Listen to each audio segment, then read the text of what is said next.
Hello, and welcome to the 53rd episode of the Veggies Abroad podcast. I'm your host and chief veggie pusher, Rebecca Gady-Sawicki. If you're new around here, Veggies Abroad is a travel company that believes exploration should be a force for good. And for us, that starts with being plant-powered. Every trip we design is guided by compassion for people, animals, and the planet. From custom trip planning and small group adventures to our blog packed with guides, tips, and inspiration, and of course, this podcast. This show is all about shining a light on businesses, people, and ideas that make travel better, from vegan-friendly experiences to responsible tourism practices and community empowerment, because those are things we need more of and things we must support when we travel. The last few weeks have been busy, and I am actually coming from a city that is quickly becoming my second home, Bangkok. So if this sounds a little bit off, it's because my current home office is a hotel room, a very nice hotel room, but I don't have all of the regular equipment that I usually use, and I'm actually hoping that this works on just my laptop, so we're all gonna find out, aren't we? Anyway, I have been gone for a while. I kicked off November with our first of 2 vegan tours through Thailand, and it was absolutely fabulous. From there, I headed to Cambodia and then on to Vietnam for some early stage investigation for future tours and client trips, and then I came back to Bangkok. I'll dig deeper into Vietnam and Cambodia on upcoming episodes, but today I wanted to hop on, check in, and share an update on our Thailand adventures. This won't be a long episode, but I didn't want you all to think that I had forgotten about you. So like I mentioned, we have 2 Thailand trips running this winter. The first wrapped up last month, and the second one starts tomorrow. By the time you listen to this, it will be well underway. If you want to follow the fun in real time, definitely check out Instagram. I have been posting regular updates there via the stories, but honestly, keeping those stories updated over the past month, that has become its own full-time job as well. It feels like it is challenging. Many of my days have been very, very long. And I have been very happy to get back to Bangkok for a couple quieter days to dig through email, try and get some work done, update things, all of that kind of stuff. I know travel for work sounds really amazing and a great time, but honestly, it's really hard to stay on top of everything. And that's probably its own other podcast episode. But anyway, back to Thailand. For these Thailand tours, we explore Bangkok, Chiang Mai, and the island Koh Phangan. There is so much to love about Thailand and this itinerary. I will share my favorite parts, but first I wanted to highlight a few things that our November travelers had to say because their words really made me so happy. I guess I was going to say also, in the spirit of this season, it maybe made my heart grow 2 sizes. Okay, so feedback from our first traveler. So many once-in-a-lifetime memories were made. We love the people in our group, the places we visited, and the way the guide made us feel safe, cared for, and stress-free. Can't recommend it highly enough. What a great opportunity to travel without worrying about where to eat, how to arrange transportation, or which sites are ethical. Second one, Thailand was amazing, and so was all the preparation and detail that went into it. Rebecca and our Thailand guide, Tony, were ridiculously on top of things. They created a trip that was fun, relaxing, and filled with new experiences. I was craving. On top of all of this, I now consider Rebecca and the rest of the group friends. It's great to be with your people. And the last one, it was our first group travel trip, and it set the bar through the roof. Rebecca is so committed to making sure expectations are met, and she's very passionate about ensuring ethics and values of her company stay true through every excursion and activity. Hearing things like that, honestly, it means everything. When the going gets tough, and it definitely gets tough in travel, those comments are what I hold on to.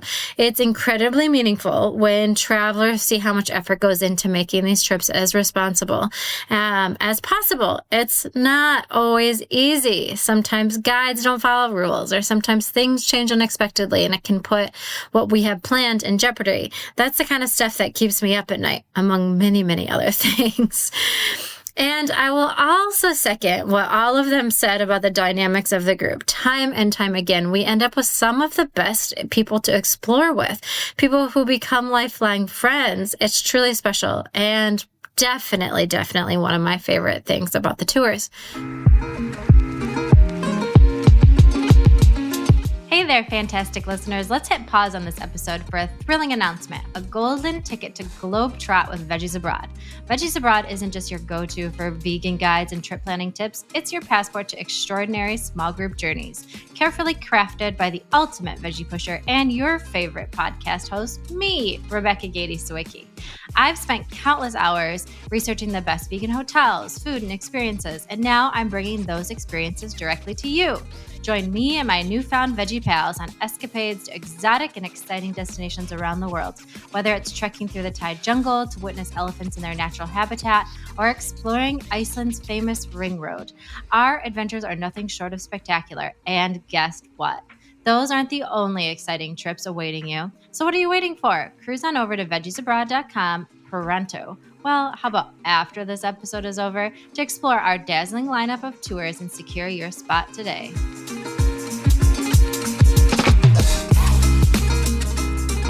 So, what about my other favorite things about Thailand and this trip? I think number one is the food. Like, hands down, the food in Thailand is incredible. One of our travelers said something that stuck with me. She said something along the lines of, I'm always used to eating just like whatever I can find. Usually it's pretty boring. I didn't expect such intention and diversity. We work really hard to find ways for our travelers to experience local cuisine veganized. And thankfully, it's getting easier every year. Even if you're not a foodie, Thailand will turn you into one. A dish that I recommend that everyone try is something called khao soy. It is one of my absolute favorites. It's a northern Thai noodle soup that's rich, spicy, tangy, and a total crowd pleaser. Another thing we always try and find for our travelers are just like regular Thai snack foods and cakes and all kinds of things that you would find in markets that you probably would walk by and say, oh, God, that's probably not vegan. Like little coconut pancakes. Traditionally, those are made with rice flour and coconut milk. Or there are these little palm cakes. Again, that's rice flour, palm fruit, and probably more coconut. There's a real coconut theme with a lot of things in Thailand. And so you wouldn't know just walking by that a lot of these things are vegan. And it's so fun to like surprise and delight travelers with random things that they would have passed on by. A few other fun dishes that I think everyone should try, and that are some of my favorites that we've had on the trip, have been tom yum soup, pad thai, of course, and mango sticky rice. It can never get enough of that stuff, no matter what. And then also the fruit. The fruit, it just tastes better over here. It's fresher. It's more vibrant. I have had passion fruit almost every single day because it's something I can't easily get at home. And it does not taste the same no matter how hard I try. We also do a cooking class in Chiang Mai that is run by the sweetest local couple. They're super fun and warm and make everything so approachable. I hate cooking, but I love doing the activity with them, and so does the rest of the group. And it's just a really fun way to learn how to make really traditional dishes. And then they send you home with recipes that you can go maybe to an international market and find some of the ingredients, or they also give you some ideas of things that you could swap stuff for. They make it super available to just about everybody, and super fun. Another travel tip while we're talking about food is to make sure that you have Google Translate on your phone. It is so helpful when scanning packages, checking ingredients and menus.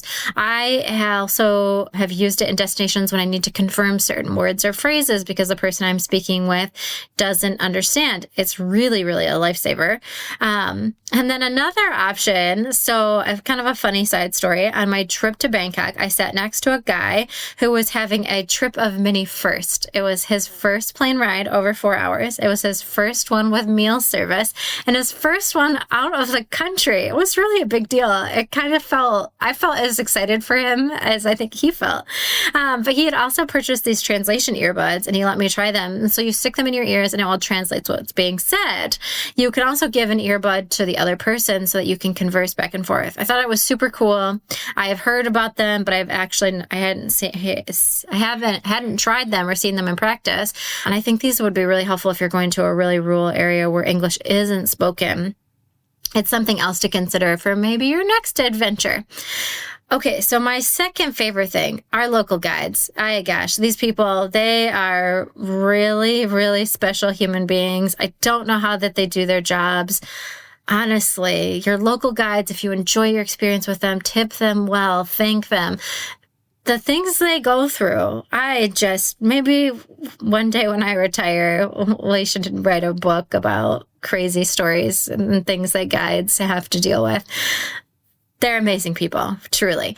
Especially our trip leader for the last 2 Thailand trips, Tony, he has gone above and beyond to make sure everyone is always having a great time, is well fed, maybe even overfed, and is getting meaningful local insight. I love it when he shares stories about his family and everyday life. These are the things that I take home and I always think about with Thailand, and it brings the country to life in such a human way. It's not just a place that you visit, it becomes a place that you connect with. And whenever like Thailand comes up in the news, I always think of Tony and his family and the stories he's shared with me, and so on and so forth. I'm sure many of you can connect with that. And it's just such a joy to have somebody like that as part of the trip. And then my last item on the list are elephants. I think that makes sense for Thailand. From elephant pants to the real elephants. For our first group, we tried a different sanctuary. And to be honest, I was really, really, really disappointed with how things were being run. So I made the decision to switch back to a smaller sanctuary that we've worked with before that cares for just a handful of elephants that have been rescued from logging and riding camps. Learning about how these gentle giants operate and what it takes to help them become elephants again. It's powerful. It's unforgettable.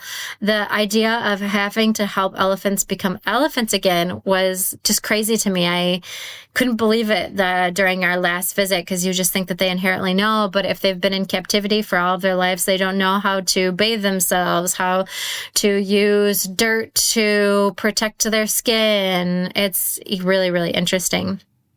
There is so much, obviously, that I love about Thailand. I keep coming back here. I even Googled, can U.S. citizens buy property in Thailand? So I think that shows something. And if it's been on your list, you absolutely need to get here. And if it hasn't been on your list, oh my gosh, it should be. What are you thinking? Like, move off whatever else you got on there. Come to Thailand. It's one of those places, I swear, it stays in your heart long after you've left. We do have another Thailand tour coming up for next year, 2026. And honestly, this will probably become an annual trip for us. I am even looking into breaking Thailand into a couple different itineraries because the country is so huge. There is so much to see and so many beautiful national parks and areas and rural areas to explore. There's just a lot, and you really just can't do it justice in 10 days. All of our 2026 trips are live on the website, and 2027 I have got underway, and many of our 2026 trips are sold out, but you can still grab a spot on our Costa Rica, Iceland, or Thailand trips for next year. Okay, so as I promised, this was going to be a short episode. I just wanted to give you a little hello from Bangkok.